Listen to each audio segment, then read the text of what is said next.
Oh man, we are back and we are finally here to talk about Microsoft actually buying Activision Blizzard, not to mention all of the leaks that were out there. And the biggest thing, Jim Ryan and PlayStation, aka Sony's PlayStation, response to all of this, including the acquisition. Let's get into everything that's being talked about because this is kind of insane and the leaks that have been coming out have been even more insane. So let's jump into all of this.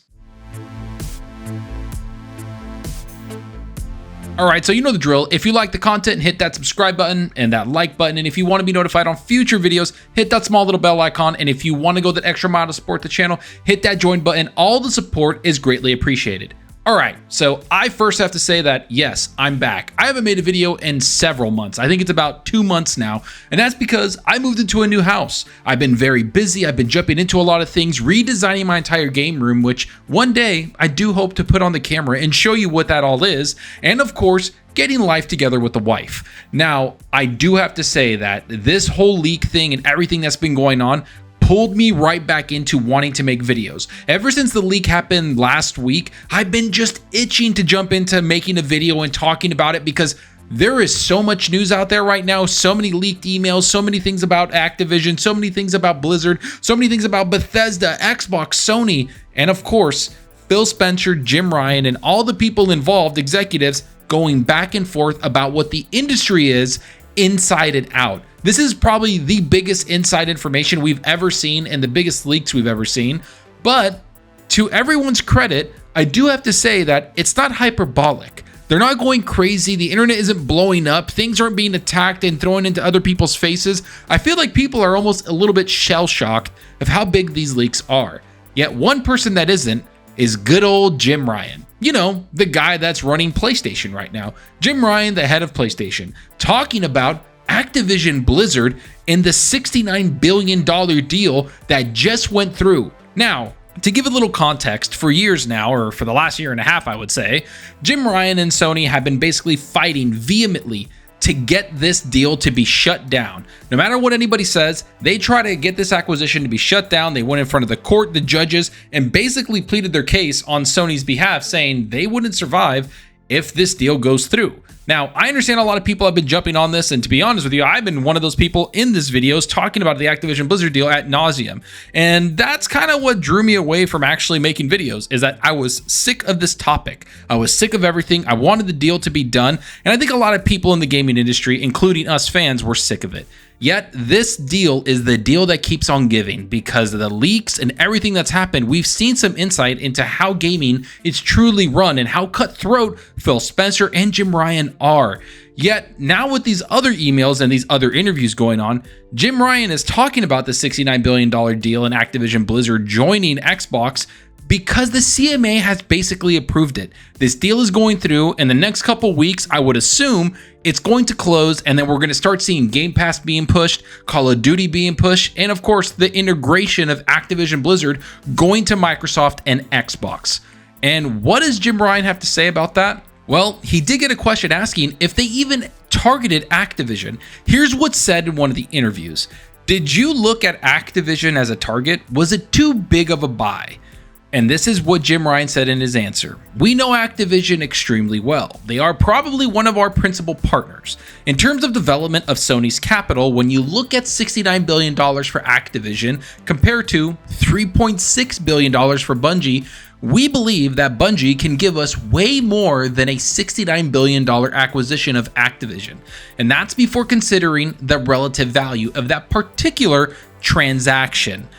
All right, so I know a lot of people are going to be jumping from the roof saying, what do you mean? How is Activision Blizzard and all of these StarCraft, World of Warcraft, MMOs, and of course, King going to not give you more value comparatively to Bungie?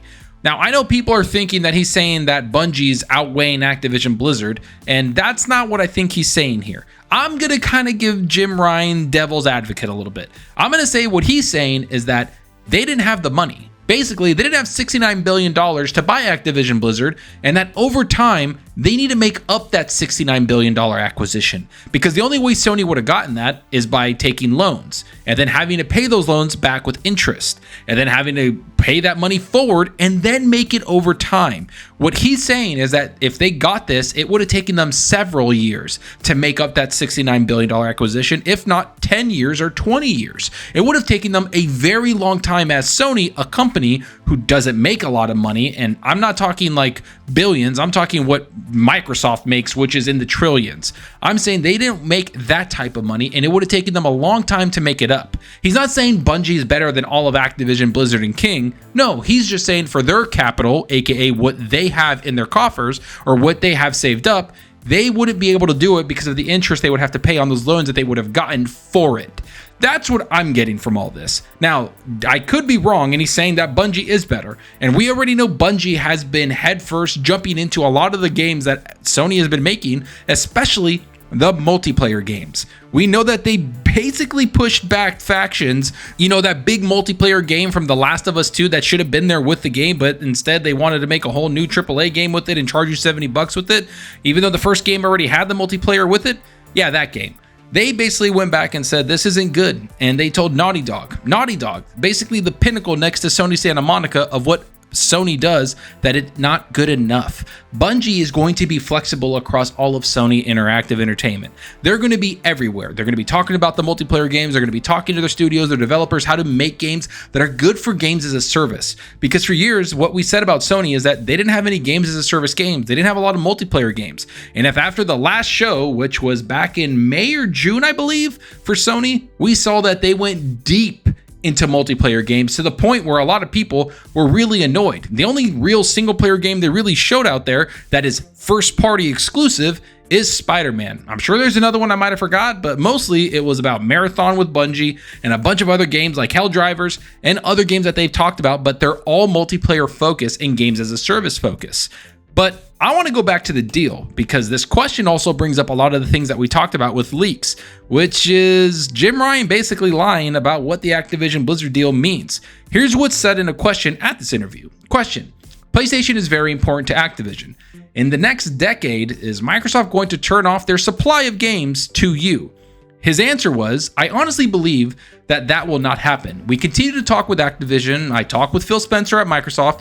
We're having good conversations. They obviously have significant regulatory hurdles that they must navigate to get this transaction cleared, and ongoing availability of Activision games on competitive platforms is going to be central for them to be successful in that mission.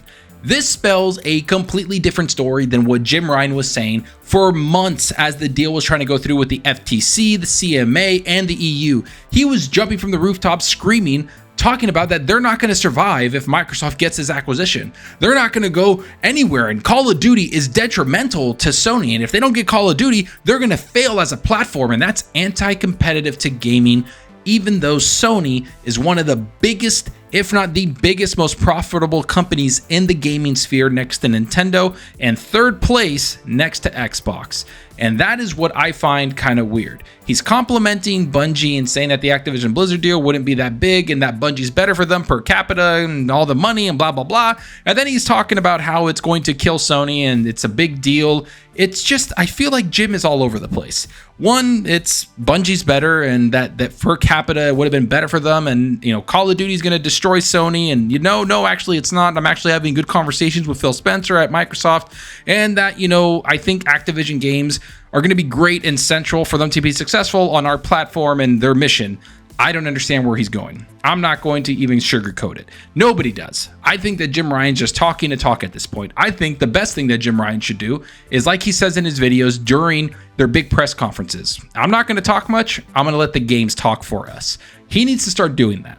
Stop talking about this stuff. Stop saying stupid things like the Bungie thing. I get what you're saying, but it just sounds like you're saying that $3.6 billion investment is better than the $69 billion acquisition of Activision. It just doesn't sit well with a lot of people, and it just kind of feels weird. And then you talk about Microsoft keeping your games on your platform or keeping their games on your platform, and you just are all over the place. I do think that Jim Ryan is a smart guy. I really do. He dominated Europe in the PS4 generation. It's why he won the job over basically Sean Layden. And I think it's going to continue to do well for PlayStation. Do I think that his vision of PlayStation 5 is what the hardcore wants, aka their main fan base, which I think is around 5 million people? No, I don't. I think that things are going to change at Sony. I think the response to this acquisition, the response to the way Microsoft is doing business is going to change how Sony does things. And I think the way multiplayer games like, Fortnite, Apex Legends, all the free-to-play games and the games as a service, how much money they make, is skewing Sony big time. Their vision isn't single-player games anymore. Their vision isn't all these games that people loved for years. I think they're going to go towards more games as a service, and I think Jim Ryan's vision came true and was completely transparent during the show that just happened. So we'll see what happens now, because these responses to the Activision Blizzard, the deal going through, everything that's happening, I'm excited for, but I'm also excited to see what else these leaks have. And I want to know what you think about this. Do you think that Jim Ryan was saying that for them per capita, it was a better investment to get Bungie than Activision Blizzard? Or do you think that they just didn't have enough money to get it and he's kind of trying to damage control what they can afford? And do you think gamers are going to take it the same way? Or do you think it's going to be a console war thing and they're going to talk about how Bungie isn't better than Activision Blizzard, which we all know it's not. Let's just be real, it's not. Blizzard by itself is dominating. But let me know what you think down below. And I hope you enjoyed the video. And if you did, please hit that subscribe button and that like button to support us about the channel more than you know. And give me a follow on Twitter at Zalker87. I'm always on there talking games and sharing my latest videos. Plus, I love interacting with everyone there. So get on Twitter and let's talk about gaming. Also, follow me on Xbox Live. My gamer tag is Zalker87, just like my channel name. See what games I'm playing, and let's compete in achievements for the month. And I have to say, if you've been competing in achievements with me for the last 2 months, you won. I haven't played anything. I truly have not played that many games. Moving into a house, buying a new house, all that whole thing just really takes a lot of toll on you. I don't understand how to explain it. It was very stressful. It took a lot of my time. I'd be working and then working on the house, painting, fixing things, trying to make sure the loan's okay. All this stuff is going crazy, and I've never done that before in my life. So it was very difficult for me to even jump into any game. But the last week and a half, I've actually had a little bit more free time. Things have been clearing up. I've been finishing projects around the house, and I've been jumping into Starfield, which I do have to say, a lot of people are going to jump in the comments and attack me.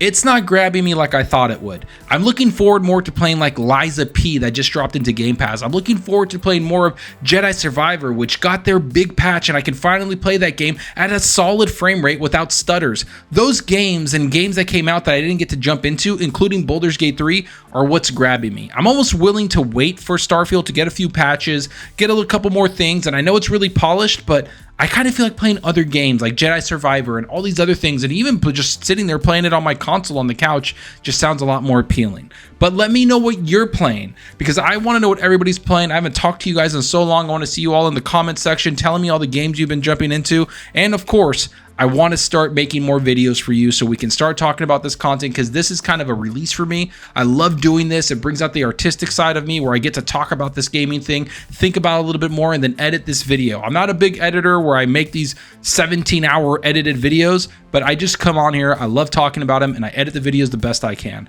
And I hope you guys support it, and I hope you guys like it, and I'm glad to be back. Hopefully some of you are still here, subscribe, but let me know what you're doing, and let me see what games you're playing down below, because that's what we're here for. It's to talk games. And that's all for now. Thanks for watching, and until next time, remember, enjoy your gaming. Later.